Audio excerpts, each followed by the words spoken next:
Bonjour et bienvenue sur Franzine, le podcast des francophones de Suisse alémanique. Aujourd'hui, je suis plutôt ravie et surexcitée de vous présenter cet épisode particulier, car deux podcasteuses se rencontrent. J'ai l'honneur d'avoir Jeanne Dussartel, qui est journaliste, spécialiste en toute forme de médias, vous allez l'entendre, et qui depuis l'été 2020 propose un podcast nommé Brillante. Jeanne mène ce podcast en anglais, avec ce charmant accent, entre Zurich et Paris, Suisse et France. Elle part à la rencontre de femmes exceptionnelles, professionnelles, qui bougent les lignes. Ces épisodes 5 et 17 d'ailleurs sont en français pour ceux qui ne parlent pas l'anglais. Je suis très fière de lui tendre le micro parce que son projet a une vraie impulsion éthique, sert les femmes, approfondit énormément les personnalités des invités éclectiques. Jeanne, bonjour. Bonjour Jenny, merci pour l'invitation. Merci à toi de me recevoir et je suis très honorée d'être la première à t'interviewer. Exactement. Comment est-ce possible? Bah écoute, je sais pas comment c'est possible. Non, ça m'étonne pas beaucoup, mais je suis ravie en tous les cas de faire partie de Franzine maintenant. Bon, merci de participer. Pour t'avoir bien écouté, ta première question, c'est que vous inspire le nom de mon podcast? Donc je te retourne la question. Franzine, ça te fait penser à quoi? Mais oui, c'est vrai d'abord que j'aime bien demander ce qui inspire le nom de mon podcast. Donc le mien, moi, c'est Brillante. Et je trouve ça toujours intéressant de voir les différents ressentis. Franzine, bah, pour moi, c'est assez clair. C'est la contraction entre France et magazine. Je trouve ça très joli, c'est poétique. C'est doux et féminin. Je trouve ça vraiment très chouette. Merci. Tu sens le frangine? Il y a frangine aussi, c'est vrai, dedans. C'est vrai. J'avais pas pensé, mais je trouvais déjà que le France et magazine. Le magazine, c'est une forme de média que j'aime beaucoup. C'est plutôt sur des longs formats, on prend le temps, et je pense que ça va bien avec ce que tu fais. Des longs interviews dans lesquels on prend le temps de discuter. Je trouve que ça a du sens, c'est très joli. Merci beaucoup. On s'est rencontrés en septembre. Toi, tu avais déjà lancé ton podcast. J'ai vu un de tes posts et j'ai dit, il faut qu'on se rencontre parce que j'ai cette idée dans ma tête. Ouais. Et j'ai été impressionnée par ta bienveillance. Déjà, ça a tout de suite marché entre nous. Et on a partagé aussi les mêmes vues sur la société suisse, notre francophonie, etc. Tu m'as donné énormément de conseils, énormément confiance en moi. Donc voilà, je tenais à le dire, à te remercier. Et justement, est-ce que tu peux nous dire, tu en parles aussi beaucoup dans ton podcast, pourquoi on est à une époque de sororité, d'entraide aussi entre femmes, où on dépasse ces clivages, cette compétitivité, et toutes ces idées un petit peu d'avant, de jalousie, on se tire dans les pattes, etc. Pourquoi on n'en est plus là? Pour être tout à fait honnête, j'espère que cette époque est révolue, mais on est encore en train de faire le chemin. On est dans une époque où définitivement il faut que les femmes s'entraident en tous les cas, parce qu'on demande aujourd'hui aux femmes énormément de choses en même temps. On leur demande encore d'être des mères parfaites, exemplaires, et en même temps de travailler et de faire des très belles carrières. Et les femmes s'imposent à elles-mêmes beaucoup de choses. Et donc, les femmes ont besoin de s'entraider parce que sinon, on n'y arrivera pas. C'est trop dur ce qu'on s'impose, je pense. C'est pour ça qu'il faut croire en tout cas à la sororité et faire en tous les cas le maximum pour qu'on arrive à s'entraider, pour qu'on arrive à s'appuyer les unes sur les autres.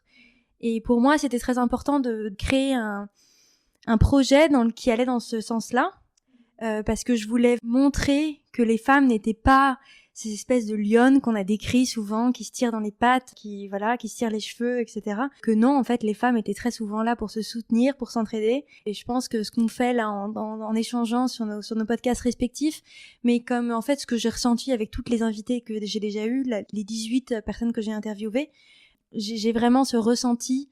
En fait, on est beaucoup plus dans l'entraide que ce qu'on a bien voulu le dire pendant des années. Même en termes d'entrepreneuriat, en fait, ça crée des énergies nouvelles. Voilà. Ça crée en même temps même de l'argent, de pouvoir se tendre des perches ça crée une activité plus forte. Voilà, et puis je pense que en fait c'est quelque chose, peut-être qu'il est vrai, et encore c'est à confirmer, que les femmes ne s'entraidaient pas beaucoup, tout simplement en fait parce qu'elles n'étaient pas forcément tellement dans le business ou en train de travailler au sens propre du terme. Mais dans le monde associatif, par exemple, les femmes se sont toujours beaucoup aidées. Voilà, je pense que et les hommes ont toujours, en tous les cas, beaucoup eu ce rapport d'entraide, de cercle de confiance, de cercle d'amis. On va jouer au golf ensemble, etc. Et je pense qu'en fait, on doit s'inspirer de ça. Si entre les hommes ça a marché, pourquoi pas entre les femmes? Donc mon podcast parle beaucoup de francophonie et je voulais t'interroger toi sur ton identité française. Comment tu le vis d'être à Zurich? On va voir aussi ce qui t'a amené ici, mais comment tu définis ton rapport au français? Est-ce que tu te sens en Suisse? Alors, je suis pas suisse, non. Je suis 100% française, élevée de parents français. J'ai une très grande famille, énormément de cousins germains, et tout le monde est français, francophone, voilà, 100%.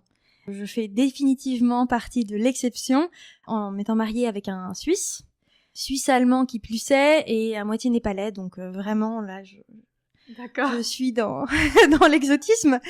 Mais donc malgré tout, je suis très française. Je pense que tout simplement par ma culture. Et c'est d'ailleurs quelque chose dont on parle très souvent avec mon mari qui est suisse. On parle très souvent du fait que la culture française est, à mon avis, à mon sens, très forte. Oui, voilà, elle est très forte. On est assez fiers de notre culture, on est fiers de notre histoire, on est fiers de notre littérature, de notre musique, de notre cinéma. Et ça se ressent beaucoup. C'est vrai qu'en Suisse, les Suisses ne pensent pas comme ça et n'ont pas du tout la même force dans leur culture. Et donc, nous, dans notre couple, ça se ressent. On n'a pas la même approche face à notre nationalité, en quelque sorte, et la culture qui y est liée. Mais c'est intéressant de voir aussi qu'on peut composer malgré cela et échanger à ce sujet. Du coup, c'est vraiment un sujet d'échange. Oui, c'est un sujet d'échange. Et puis surtout, je suis pas du tout dans la critique de la Suisse ou du fonctionnement en Suisse. Je pense que c'est très enrichissant. Je suis très heureuse d'être dans un couple binational. Je m'enrichis chaque jour en découvrant d'autres choses et en m'ouvrant l'esprit sur une autre culture et une autre façon de penser, de voir le monde, etc. Ouais, absolument. Je crois que c'est comme ça qu'il faut le prendre, être ouverte, absolument. Et donc, tu as parlé un petit peu de ton contexte familial.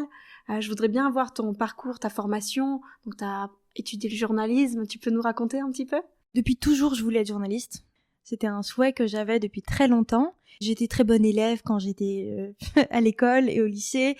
Vraiment la bonne élève typique qui faisait son maximum pour avoir les meilleures notes, les félicitations à chaque fois, etc. Et au moment de choisir mes études, j'ai beaucoup hésité entre faire une prépa ou autre chose. En fait, je savais que je voulais faire du journalisme, sauf que le journalisme en France, pour faire les bonnes études qui sont reconnues par l'État, c'est uniquement au master. Donc il fallait que je trouve la formation de départ qui me permettrait d'arriver au master de journalisme.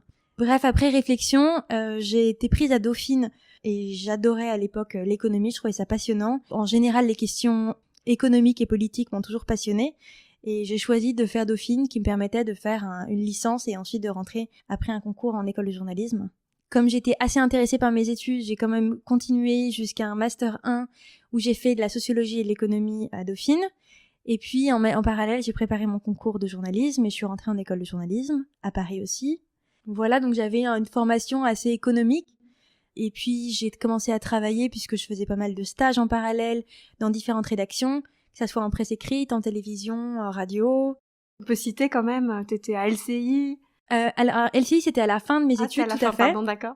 Et puis sinon, j'ai fait des stages aux Échos, au Figaro, au Parisien, j'ai Public Sénat, enfin j'ai fait pas mal de... Tout cela est assez prestigieux. Mais c'est la chance d'être à Paris en fait. Hein. C'est le problème de la France et puis son avantage quand on y est, c'est que tout est à Paris et donc si on arrive à avoir les bonnes opportunités, c'est super enrichissant. Et donc le podcast aujourd'hui, ça te permet quand même de te rattacher à Paris ?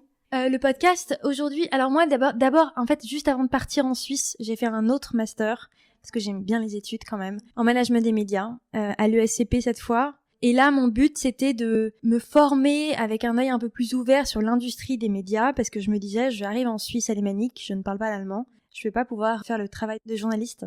Et donc, il va falloir que je trouve un travail intermédiaire.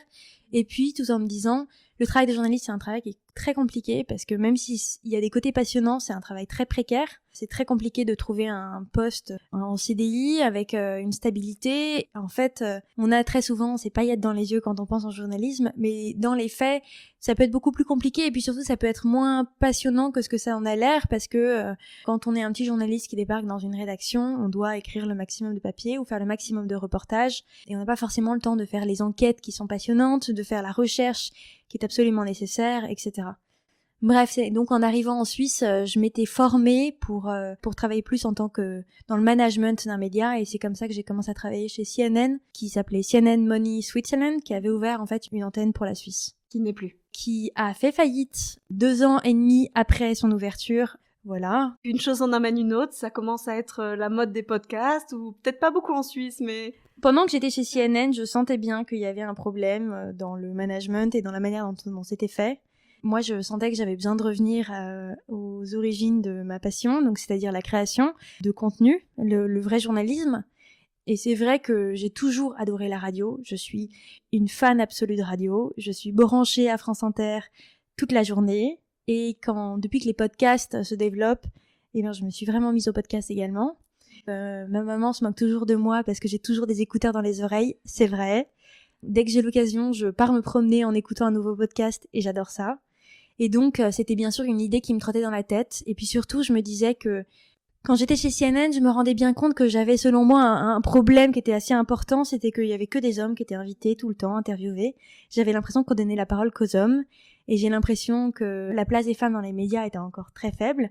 Et c'est vrai que dans les faits, la place des femmes dans les médias est encore très faible. Elle est autour de 20% seulement. Seulement 20% des experts qu'on interroge sont des femmes. Et donc moi, je me disais, c'est pas normal. Il y a énormément de femmes hyper talentueuses, hyper puissantes qui sont autour de nous. Moi, j'en découvre assez régulièrement. J'ai un réseau assez important, notamment grâce à mon mari. Ici, j'entends parler de femmes tout le temps et je comprends pas pourquoi on leur donne pas la voix. Et donc, je me disais que avec un podcast, de façon assez simple et assez rapide, j'aurais la possibilité de leur donner une vraie voix.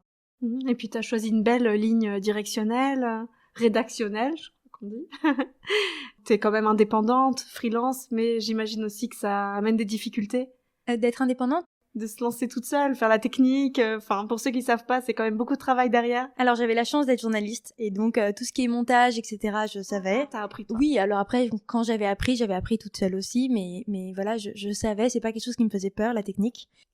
Me lancer son projet, au départ je pensais lancer ça en parallèle de mon job chez CNN. Puis finalement CNN, au moment où je devais lancer mon premier épisode, a coulé. Donc c'était, pour moi, c'était un peu un signe du destin.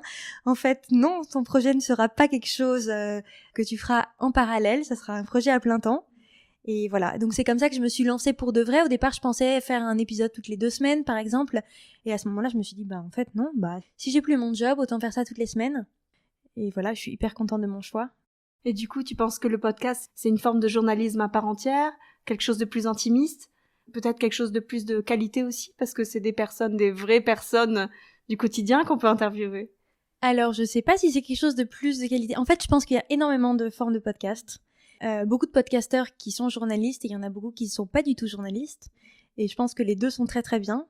Et que ça forme une certaine différence. Moi, je pense que de mon côté journaliste, en tout cas, je prends vraiment le fait que je passe énormément de temps à lire et à me renseigner sur les personnes que j'interroge. C'est clairement la plus grosse partie aujourd'hui de mon temps, c'est ça, parce que j'essaye de pas recopier. Il y a pas mal de personnes que j'ai interrogées qui ont déjà été interrogées dans les médias, etc. Et j'essaye de trouver la petite bête, de trouver les choses intéressantes, d'apporter un nouvel angle, un nouveau regard.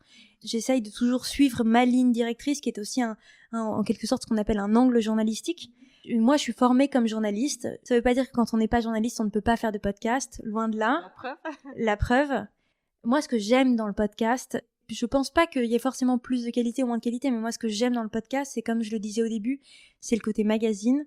On prend le temps et on découvre des personnalités pour de vrai en approfondissant. Alors qu'un article long format dans un magazine, je pense qu'on a aussi beaucoup de temps et j'adore ça, mais c'est peut-être moins personnel, moins spontané, puisque le journaliste a le temps de le réécrire. Et donc, c'est une nouvelle manière d'approcher les gens et ça, je trouve ça passionnant. Absolument. Moi aussi, ce que j'essaye de faire, c'est vraiment que chaque épisode ait la couleur de la personne que j'interviewe.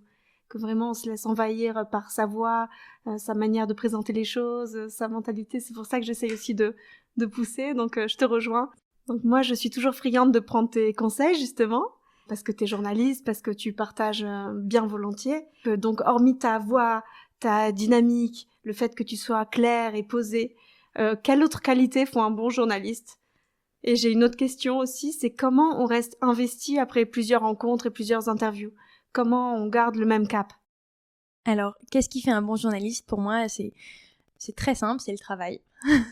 C'est juste un mauvais journaliste, c'est un journaliste qui, malheureusement, malgré lui, très souvent, n'a pas le temps de travailler assez et de rechercher assez, tout simplement parce que les rythmes des rédactions aujourd'hui sont absolument fous et très souvent un peu déconnectés de la réalité. Donc nous, qui sommes indépendantes et pouvons faire notre podcast un peu comme on le veut, je pense que pour faire le meilleur podcast possible et pour faire le meilleur contenu possible, il suffit de travailler beaucoup, de se renseigner beaucoup, de lire beaucoup, et puis de pas hésiter à, en fait, je crois que la qualité d'un journaliste aussi, c'est vraiment la curiosité. sans m'envoyer des fleurs, je pense que si j'ai une qualité, moi, c'est que j'arrive à me passionner pour le parcours de chaque personne que je vais interroger. Donc, j'ai interrogé des femmes qui étaient à la fois dans la mode, la technologie, la science, la communication, la cuisine, etc. À chaque fois, j'ai l'impression de me plonger dans un univers que je découvre et je trouve ça, j'ai une chance incroyable de pouvoir découvrir en profondeur un thème, de m'y pencher, de découvrir, d'essayer d'accumuler le maximum de données, de chiffres. Ça, je trouve ça passionnant. Donc c'est justement, je voulais parler un petit peu du contenu que tu proposes. Bon, moi, il y a un épisode qui m'a énormément marqué, celui avec Barbara Lax qui a créé Little Greenhouse, parce que bon, c'est à Zurich, ça parle de la garde d'enfants, c'est un problème que je connais bien, ça parle justement des femmes professionnelles. Elle a suivi vraiment, de ce que j'ai compris en tout cas, elle a suivi ses intuitions. Elle a osé. Ouais. Et toi, justement, dans ton entreprise, malgré tout, c'est une forme d'entrepreneuriat, de faire un podcast. Comment tu t'inspires de tous ces conseils? Est-ce que tu peux en résumer quelques-uns que tu as eu au cours de tes podcasts? Des choses inspirantes, est-ce que tu peux nous en partager aussi? Je m'inspire de chaque femme que je rencontre et je trouve que j'ai eu une chance incroyable de rencontrer que des femmes extrêmement inspirantes. Je suis toujours assez bluffée par la force qu'elles dégagent et par la volonté que ces femmes ont en fait pour développer leurs propres projets. Elles sont pas forcément toutes entrepreneuses au sens premier du terme, ça dépend c'est un entrepreneur au sens large et vraiment je suis toujours bluffée par leur enthousiasme et j'essaye de prendre le maximum d'énergie de tout ça. Après, en conseils concrets, qu'est-ce que j'avais commencé par exemple un des premiers épisodes qui était vraiment sur des conseils très concrets qui pour moi avait été assez révélateur, c'était celui avec Viz Bradby qui parle de la négociation chez les femmes et je pense qu'elle est très très forte parce que c'est son métier, hein. C'est vraiment ça, c'est sa marque de fabrique, elle pousse les femmes à négocier, elle leur explique à quel point elles sont fortes et à quel point elles ont toutes les capacités à être aussi bien payées que les hommes et à augmenter à avoir une évolution de carrière aussi belle que celle des hommes. Il suffit de savoir se vendre. Et de se sentir légitime, si je me souviens bien. Elle parle beaucoup du syndrome de l'imposteur. Exactement. Et je trouve que ça, c'était vraiment un chouette épisode parce que ça donne de la force, en fait, d'entendre des projets pareils. Mais enfin bon, il y en a, toutes les femmes que j'ai interrogées m'ont vraiment inspirée pour beaucoup de choses différentes. Par exemple, je pense à autre chose qui n'est pas vraiment c'est pas vraiment très concret sur ma vie au quotidien, mais j'ai adoré les 2 épisodes que j'ai fait plus sur la science. Un avec Céline Neuer qui est étudiante en neurosciences et l'autre avec Sarah Springman qui est rectrice de l'ETH. Impressionnante. Très impressionnante, qui m'a fait un peu peur aussi. Très impressionnante. Mais moi, me plonger dans l'univers de la science, j'y connais pas grand-chose, mis à part le fait que mon mari est physicien.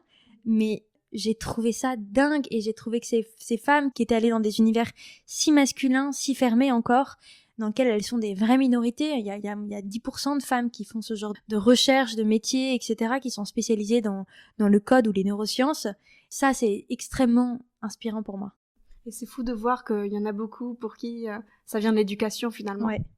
Il y en a qui ont dépassé ça aussi plus tard, mais la plupart, ça vient quand même de la mentalité familiale, la culture. Ah bah c'est sûr que, par exemple, quand on parle des sciences, c'est sûr que dans ces 2 cas, c'est des femmes qui ont été élevées sans aucun préjugé. Leurs parents leur ont pas dit que les sciences ou que les mathématiques étaient dédiées aux jeunes garçons et c'est tout, et qu'elles devaient plutôt se tourner vers la littérature ou la couture. Ça, c'est certain, ça a un énorme impact et on s'en rend bien compte dans chacun des interviews que la façon dont ces femmes ont été éduquées détermine vraiment leur avenir. Je pense aussi à, par exemple, Larissa Topalo, qui est une influenceuse suisse qui fait son business sur Instagram, et elle a une histoire avec des parents qui viennent, je crois, d'Europe de l'Est et qui ont immigré au Canada, et on sent que son histoire personnelle elle en a tiré que de la force. Ouais, l'expatriation peut aussi mener à ça, mener les femmes justement à se dépasser parce que il y a plus le qu'en dira-t-on du village d'où elles viennent, elles doivent se faire une nouvelle place et créer une nouvelle identité. Exactement. On voit pas si leur père était médecin, avocat, etc. On voit ce qu'elles sont ici, seules.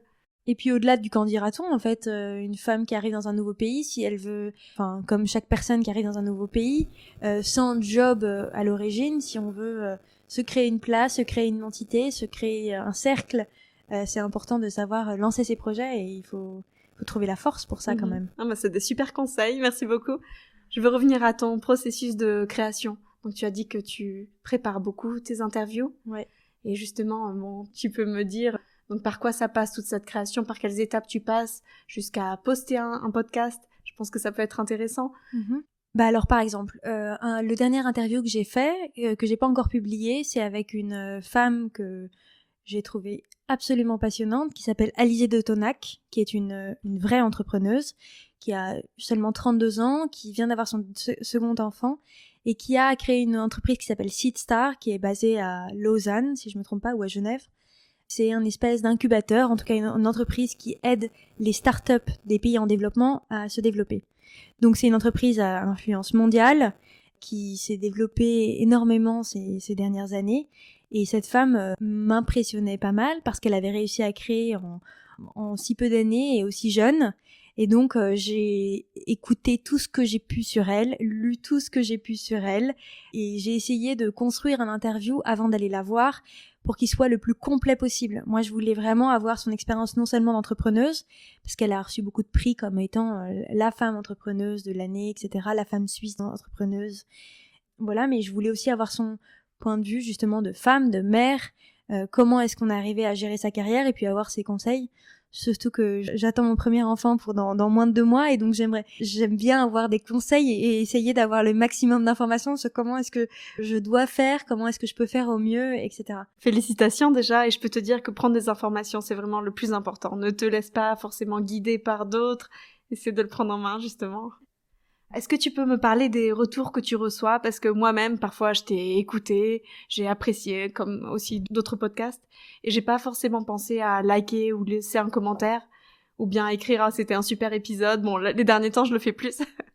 Mais est-ce que tu peux nous dire pourquoi ça compte, pourquoi c'est important? Alors c'est sûr que c'est super important. Enfin moi la première je pense pas le faire à chaque fois et pourtant ça aide tellement et c'est tellement chouette d'en recevoir. C'est tellement chouette de savoir qu'il y a une nouvelle personne qui nous a découvert et qui trouve que notre contenu est intéressant, est inspirant et puis c'est quand même un peu le but. En tout cas dans ce que je fais c'est d'essayer de donner le maximum de pouvoir aux femmes et de leur montrer que tout est possible et donc d'avoir des vrais retours concrets, c'est absolument génial. Après mon 8e épisode, j'avais notamment fait un court petit message que j'avais posté et dans lequel j'avais demandé à mes auditeurs de me faire un feedback, de me donner un retour et de me donner leur avis sur ce qui leur plaisait, ce qui leur plaisait moins. Et j'ai été assez admirative de tout ce que j'ai reçu comme retour. Ça aide beaucoup en fait. Ça aide beaucoup de savoir ce que les gens aiment et ce qu'ils aiment pas. Et puis après, au-delà de ça, le like, les 5 étoiles sur Apple Podcast, c'est absolument nécessaire parce que sans ça, en fait, on peut pas se faire connaître. Aujourd'hui, c'est les réseaux sociaux et en fait, dans les réseaux sociaux, au sens large du terme, c'est-à-dire toutes les plateformes de podcast, en quelque sorte, pourraient être considérées comme ça, sont notre seul outil de communication sur lequel on peut vraiment compter. Donc, si on n'a pas le soutien de nos auditeurs là-dessus, ça va être compliqué. Et je pense que c'est quelque chose qu'on peut être un peu... On peut se dire qu'on n'a pas très envie de demander « Oh, est-ce que tu peux me mettre 5 étoiles ? Est-ce que tu peux me faire un gentil commentaire ? Est-ce que… » Mais en fait, on offre quand même un contenu gratuit qu'on essaye de faire de grande qualité toutes les semaines, toutes les 2 semaines, tous les mois, ça dépend. Et donc, je pense qu'on a le droit de demander ça à nos auditeurs. Et je crois que ça leur pose pas vraiment de problème. Moi, quand on me demande de faire quelque chose comme ça, quand un podcasteur me demande, je le fais avec grand plaisir. Oui, moi, du coup, je me suis mise sur Instagram. J'étais un petit peu anti-réseaux sociaux. Même ma page Facebook, elle était complètement floutée. Et du coup, j'ai commencé parce que oui, il y a que comme ça qu'on peut se faire connaître. Et c'est nécessaire. Et puis, il y a le problème des algorithmes qui marche aussi pour les podcasts. Si on n'est pas beaucoup liké, etc., le podcast passe en bas. Et puis aussi, à terme, il y a certains podcasteurs qui arrivent à monétiser ce qu'ils font. Exactement. Donc, en fait, simplement mettre une petite pub qui dérange pas trop les auditeurs parce que on peut le faire pour la beauté, la gloire et la générosité, mais à terme, il y a aussi des réalités pour certains. Et donc, est-ce que tu en es déjà à ce stade? On dit qu'il faut au moins 6 mois pour arriver à monétiser. Oh, je crois que 6 mois, c'est... Au minimum, ouais, si on a une cible très précise.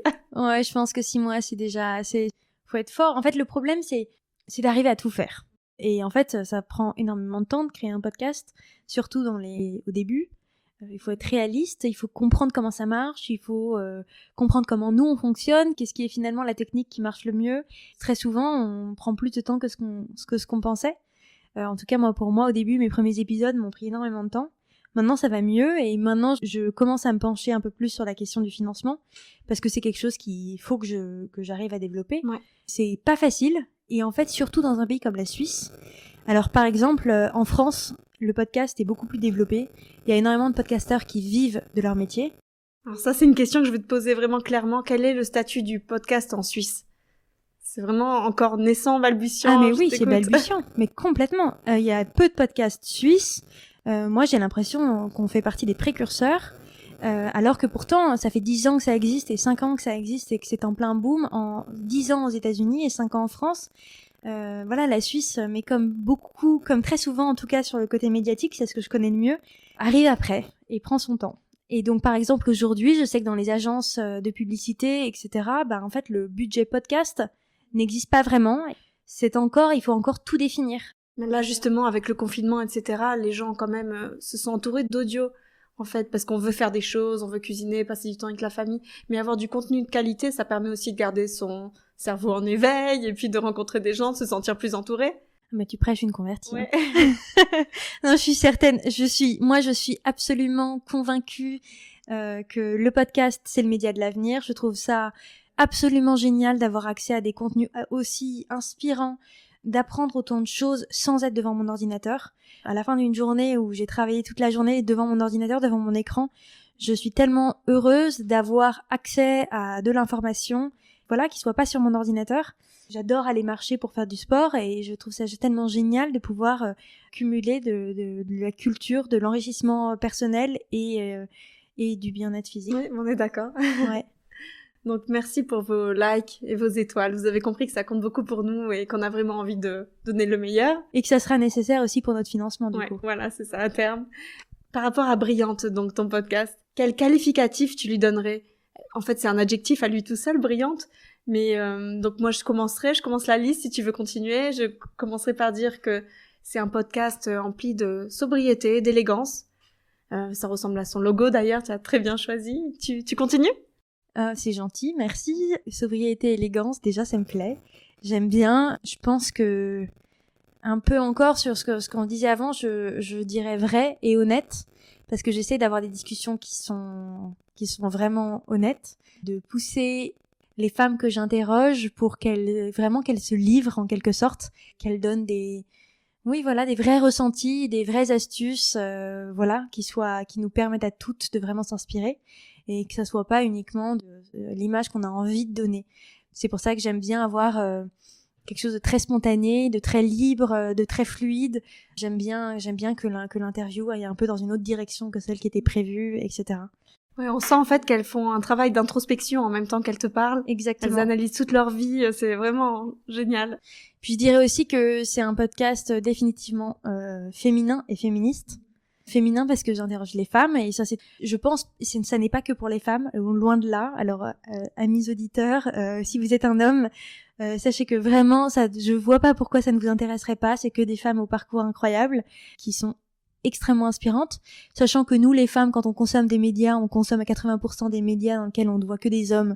Je ne vois pas pourquoi est-ce que vous pourriez pas regarder ou écouter des choses dans lesquelles on parle surtout de femmes ou avec des femmes. Et puis c'est féministe parce que moi-même je me définis comme féministe et je trouve ça assez important d'avoir j'aime bien poser la question à mes invités de savoir si elles sont féministes et j'aime bien parler de ces thèmes-là.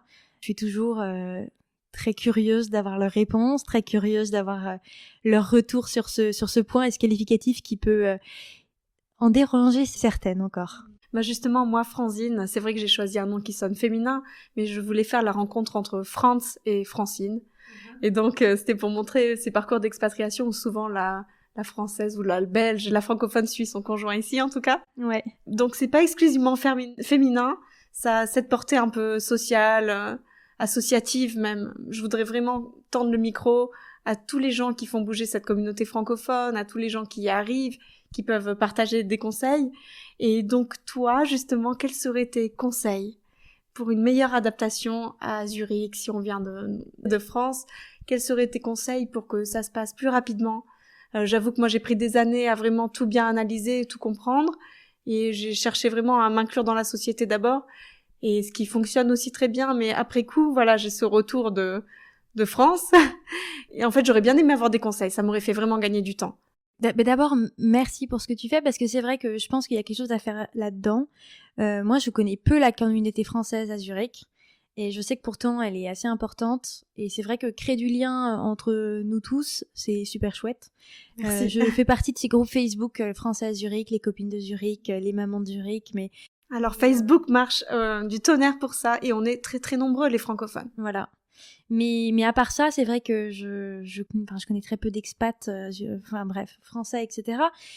Voilà, mais qu'est-ce que je pourrais donner comme conseil? Donc moi encore, dans mon cas, était un peu particulier, puisque moi j'arrivais avec un Suisse allemand, comme Marie. Donc moi je suis arrivée et j'ai été entourée immédiatement de Suisses allemands. Donc mes copains aujourd'hui sont Suisses allemands. Tu fais des blagues en suisse allemand? Je ne parle pas suisse allemand, je le comprends pas mal, je le comprends de mieux en mieux. Et maintenant je parle pas mal l'allemand. Et donc mes dîners par contre sont en allemand, donc c'est déjà pas mal. Je suis assez fière de moi. Et puis souvent on switch en anglais parce qu'ils ont quand même, ils sont très faciles pour switcher en anglais. Les Suisses allemands, il y a aucun problème, et ça c'est assez salvateur au départ en tout cas. Voilà, après en conseil, qu'est-ce que je concrètement... Donc déjà t'as parlé de la langue quand même, de faire un effort. Hein. Ah, c'est essentiel.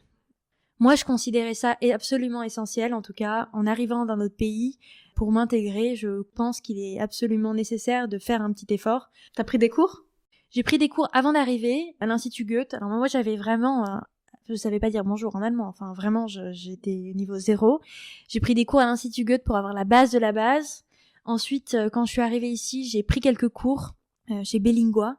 Et puis, en fait, je me suis rendu compte que la très bonne élève que j'étais avant avait un peu disparu de ce corps et que j'étais plus très bonne pour bachoter. Il y a beaucoup de gens qui me disent aussi qu'il y a un vrai conflit entre les deux langues, les langues romanes et les langues germanophones, enfin en tout cas l'allemand en particulier, qu'il y a vraiment un conflit pour l'assimiler. Ah, peut-être, c'est possible. Moi, en tout cas, mon problème, c'était que c'est quand même une langue très scolaire et que j'avais plus la force d'ouvrir mes cahiers et d'apprendre par cœur, enfin aucune envie. J'ai appris l'anglais et l'espagnol notamment en vivant ces langues, en partageant, etc. Et j'ai trouvé dur avec l'allemand le fait que ça soit une langue qui soit si scolaire avec tellement de règles. J'ai un avantage, je dis merci papa parce que c'est grâce à mon papa ça, c'est que j'en ai rien à faire si je fais des erreurs. Et ça c'est aussi un conseil que je peux donner, c'est qu'il vaut mieux parler et parler mal que vraiment pas faire d'avoir peur et de pas parler. Et je pense que chacun apprécie, enfin chaque Suisse allemand apprécie qu'on fasse l'effort d'essayer de s'intégrer avec la langue. En fait, ils attendent même cet effort, voilà. Parce que ils feront pas le premier pas forcément. De ce que j'ai remarqué, oui. Je sais pas si tu partages ça. Je pense que vraiment, on peut leur reconnaître le fait qu'ils sont très faciles pour parler anglais. La jeune génération, c'est sûr. Et que pour le coup, par rapport aux Français, ils sont vraiment plus faciles que nous. Enfin, moi, j'ai passé des soirées entières à parler anglais alors que l'intégralité des gens étaient suisses-allemands. Et ça n'était pas un problème pour eux, parce qu'ils considéraient ça normal de switcher en anglais, juste pour que je sois intégrée. Alors qu'à l'inverse, quand mon mari est venu vivre à Paris pendant 1 an, avec mes amis qui étaient censés être de bonnes écoles, parler très bien anglais et avoir travaillé en anglais, au bout de 5 minutes... il faisait pas l'effort. Il faisait pas l'effort, c'était fini, abandonné. Alors ça lui a permis de bien apprendre le français, mais vraiment, je trouve qu'on n'a pas trop de leçons à donner sur ça, non, les Français. Vrai. Tu as raison. Et est-ce que tes amis suisses-allemands, du coup, connaissent la politique française, la culture française? Tu sens que c'est très présent dans leur éducation, leur formation? Non. D'ailleurs, je pense qu'ils sont beaucoup plus tournés vers l'Allemagne. Et moi, je me suis rendu compte du creux culturel que j'avais. Je pense encore que c'est très français de penser qu'on a une culture tellement forte, tellement puissante que tout le monde doit connaître Serge Gainsbourg ou autre, et qu'en fait, bah non. En fait, en Suisse alémanique, tout le monde ne connaît pas les références culturelles françaises. C'est assez intéressant de se rendre compte qu'on n'est pas le centre du monde. Oui, ça m'a fait ça aussi. Donc moi, je suis spécialiste de littérature à la base. Je pensais avoir vu à peu près tous les auteurs quand même des auteurs allemands. Et donc j'en découvre. J'ai une prof d'allemand qui est aussi très axée culture. Et elle me fait découvrir des auteurs essentiels, même des architectes, des gens très très connus ici, grande réputation, etc. Qu'on ne connaît pas. Ouais. Et c'est dingue. C'est vraiment un monde à part. On ne nous a pas donné l'accès. Donc je pense que c'est un reste de la Seconde Guerre mondiale. Je sais pas comment dire ça. Bah, je sais pas, parce que la Suisse était quand même censée être un pays neutre. Avec le côté allemand. Le Rustgraben n'est pas une blague, parce que dans la partie francophone de la Suisse, ils ont vraiment les mêmes références culturelles que nous. Et la politique française, ils connaissent par cœur, mieux Voilà. que la politique suisse. C'est juste une histoire, à mon avis, c'est une histoire de langue. Ils suivent ce que fait Angela Merkel toute la journée et nous, pas vraiment. Je pense qu'il y a quelque chose aussi qui est assez intéressant et que moi j'aime bien ici, c'est l'ouverture sur le monde. On se rend compte qu'on est dans un petit pays quand même, qui dépend énormément des pays alentours.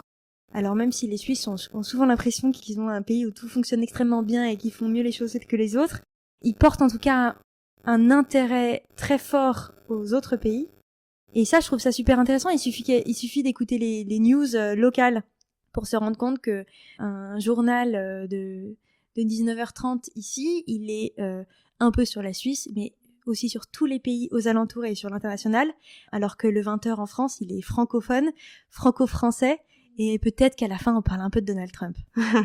Ouais, et en fait, la Suisse a tellement de frontières avec tellement de pays Voilà. qu'elle est vraiment à la croisée des chemins en Europe. Ouais, donc très ouverte. Je te demande encore une analyse, parce que c'est ton sujet de prédilection, le statut des femmes à Zurich, en Suisse, de ce que tu as vu en tout cas. Donc, sans polémique, hein, bien sûr, tout ce qu'on dit, ça engage ce qu'on pense au moment T, pas forcément ce qu'on peut penser plus tard, etc. Mais surtout que j'ai peut-être comme défaut de parler un peu trop vite. Non, mais justement, je pense que les gens qui nous écoutent, ils ont aussi ce recul-là de savoir, voilà, juger qu'on parle au moment donné avec nos ressentis. On n'est pas parfait, et puis on fait pas des grandes analyses, des grandes recherches, des doctorats sur ça. Mais voilà, on parle de nos ressentis, simplement. Bah, je pense que il y a du travail à faire. Et qu'on est loin de l'égalité. Et qu'on est dans une société encore très traditionnelle et assez conservatrice. Et moi, je le ressens beaucoup. Au quotidien? Oui. Je pense que c'est une société qui est beaucoup plus conservatrice que, en tout cas, celle dans laquelle j'ai évolué en France. Et notamment pour la place de la femme. J'ai été assez apeurée au moment où j'ai découvert que j'étais enceinte et que je perdais mon travail puisque ma boîte faisait faillite et que j'allais être placée dans le rôle de la mère au foyer immédiatement. J'ai eu peur de ça parce que la manière dont la société suisse est faite et fonctionne aujourd'hui encore, avec la manière dont les taxes sont pensées, dont le système tu parlais tout à l'heure de Barbara Lax et de son système de crèche qu'elle a créé à travers le pays, on se rend bien compte qu'on est dans un système dans lequel faire garder ses enfants c'est un luxe et que très souvent les familles doivent se poser la question, est-ce que ça vaut vraiment la peine que les deux parents travaillent? Est-ce que quand on a des enfants, il vaut mieux pas que l'une des deux personnes reste à la maison? En France, on est dans un système très quand même nataliste, on est une politique familiale super développée, si on n'a pas les moyens, on a quand même toujours la possibilité de mettre nos enfants à la crèche, à l'école très tôt. Ici, l'école commence beaucoup plus tard. Voilà, la crèche vaut extrêmement cher. Voilà, le système social est vraiment assez différent et je trouve qu'on attend beaucoup encore des femmes qu'elles restent à la maison. Moi, je te dis honnêtement, avec le lockdown, j'ai presque pas senti la différence, vu que mes enfants, de toute manière, n'allaient à l'école que le matin. Donc pour moi, j'avais l'habitude d'être tout le temps avec eux finalement. Je pense que là-dessus, en tout cas, il y a énormément de choses à faire. Il faut vraiment faire progresser les choses et ça faisait partie des raisons pour lesquelles je voulais vraiment créer mon podcast. Moi, je me rendais bien compte chez CNN Money Switzerland que les jolis journalistes étaient des femmes, mais les experts qu'on interviewait, c'était des hommes en costume cravate. Et c'est assez révélateur. C'est quelque chose que j'aimerais voir changer et j'adorerais voir évoluer au fil des années. Et en fait, j'ai reçu aussi des commentaires par rapport à un dernier podcast où on parlait aussi du statut de la femme et des difficultés pour se mettre dans le monde du travail si on est mère, etc. On voit que c'est un poids de plus d'être expatrié pour entrer dans ce monde du travail. Je pense vraiment qu'il faut savoir se vendre, montrer tout de suite quand on a un entretien que oui, on a une solution de garde. Oui, on est vraiment motivé, impliqué, on sait être professionnel. Il faut vraiment adopter ce discours et cette manière, cette éthique. Voilà, c'est mes petits conseils. Je pense que de toute façon, une femme qui veut travailler aujourd'hui, qui en plus n'est pas dans son pays natal et qui n'est pas dans sa langue d'origine, doit se battre encore plus. Et qu'on n'est pas dans des... C'est ce que je disais un peu au début, c'est que peut-être qu'on va vers plus d'égalité, mais on va surtout vers des modèles qui sont compliqués pour les femmes et qu'on demande beaucoup aux femmes et que on est qu'au balbutiement de ce qu'on doit faire encore. En tout cas, merci de faire évoluer ça avec ton travail. Moi, j'espère. Et justement, là, en 2021, tu as lancé la saison 2 de Brillante. Donc, est-ce que tu as des nouveaux projets, une nouvelle impulsion? Est-ce que tu vas encore rencontrer des personnalités qui vont à contre-courant, justement? pour l'instant, je garde un peu la même ligne directrice. Donc, je garde mon angle qui est toujours d'interroger les femmes qui m'inspirent et de leur poser toutes les questions que j'ai. Donc, c'est assez large. J'ai des super interviews à venir. Donc, je parlais d'Alizée de Tonac, mais j'ai des super personnalités à venir. Donc, je me réjouis. Voilà, je garde la même impulsion. Pourquoi j'ai fait une saison 2 ? Parce que j'ai fait une pause pendant les vacances de Noël. Et c'est pour ça que je me suis dit que c'était bien de faire une saison 2, de délimiter un peu. Je crois qu'on fait ça souvent tous les 6 mois. En tout cas, je l'ai senti comme ça. T'as aussi beaucoup fait évoluer tes designs, voilà, tes apparences sur les réseaux. Moi, je vois que t'as une autre présence sur Instagram, tu communiques plus, etc. Peut-être t'as pris aussi de l'assurance de ce côté-là. En tout cas, je fais les choses plus facilement, plus rapidement, et donc ça donne peut-être plus de légèreté, plus de dynamisme. Voilà, au départ, chaque chose était un peu une question. On se demande si c'est bien, si c'est joli, si ça va marcher. Voilà, je me pose peut-être moins de questions et j'essaye de faire vivre en tout cas au maximum mes interviews. Ça, c'est un truc aussi des personnes qui ont fait des longues études, qui ont voilà un parcours très universitaire, d'être un peu perfectionniste. Et moi, c'est ce que j'essaie d'apprendre à dépasser aussi. Ah oui, c'est sûr que c'est difficile. Et pourtant, moi, il y a un podcast que j'aime beaucoup qui est Génération Do It Yourself de Mathieu Stéphanie. Bien sûr. Il va complètement à l'encontre de tout ça. Lui, il monte pratiquement pas ses épisodes. Aujourd'hui, il ajoute un peu un petit teasing avec une phrase un peu punchy qu'il a entendue dans l'épisode. Mais il y a pratiquement pas de montage. Il ne coupe rien. Il laisse tous ses a, bah, voilà, etc. Tous les mots qui pourraient venir polluer l'interview. Il s'en fiche. Il veut quelque chose de très naturel. J'avais entendu une interview de lui dans lequel il disait: il faut se lancer et pas avoir peur de pas être parfait. C'est le seul conseil que j'ai à vous donner. Ouais, Do It Yourself, il a énormément d'assurance. Quand il parle, on sent vraiment que il est vraiment à sa place. En plus, il connaît ses sujets, c'est des conseils, des sujets précis. Ouais, mais il est très naturel. Vraiment. Donc voilà, moi j'avais retenu en tout cas de lui l'idée de me dire, bon, on se lance et puis voilà. Et puis ça sera peut-être mieux demain, mais c'est déjà très bien d'avoir fait le pas. Sauter le pas et puis voilà, je vais m'améliorer chaque fois, c'est sûr, essayer de faire les choses au mieux et ça suffit. Bravo, on arrive sur la fin d'interview, je veux juste te poser des questions un peu à la Canal+. Ouais. Alors, si tu devais choisir, livre ou podcast ? Podcast. Télé ou podcast ? J'ai pas de télé, j'ai jamais eu de télé et j'en aurai jamais, je crois. Donc podcast. Podcast pour se détendre ou podcast pour s'instruire ? Pour s'instruire. Discussion légère entre amis ou discussion profonde en podcast ? Oh bah entre amis c'est quand même toujours chouette, mais discussion profonde entre amis c'est aussi très chouette. Ouais. Ça c'est quelque chose aussi que j'ai toujours aimé faire, débattre, et qui se fait pas beaucoup en Suisse. J'ai appris ça, on débat beaucoup moins, on monter sur la table pour défendre ses idées, c'est moins accepté, mais moi j'adore ça. Il n'y a pas eu la Révolution française. Moi j'adore ça. Oui, ça permet de bien connaître les gens aussi, de voir ce qu'ils en font. J'aime aussi assez finalement.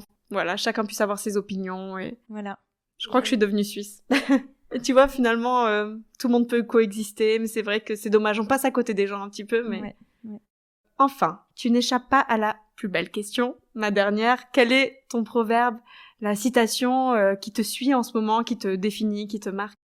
Alors moi je pense pas trop comme ça, c'est-à-dire que j'ai jamais eu un proverbe, une citation ou quelque chose. J'ai l'impression que c'est un peu à l'américaine cette façon de penser où on est guidé par un... Oui, voilà. Moi j'ai pas vraiment ça, mais c'est vrai que quand tu me poses cette question, tout de suite me vient à l'esprit cette phrase qui dit "Do one thing a day that scares you" et qui me motive. Alors tu peux traduire, on est dans un podcast francophone.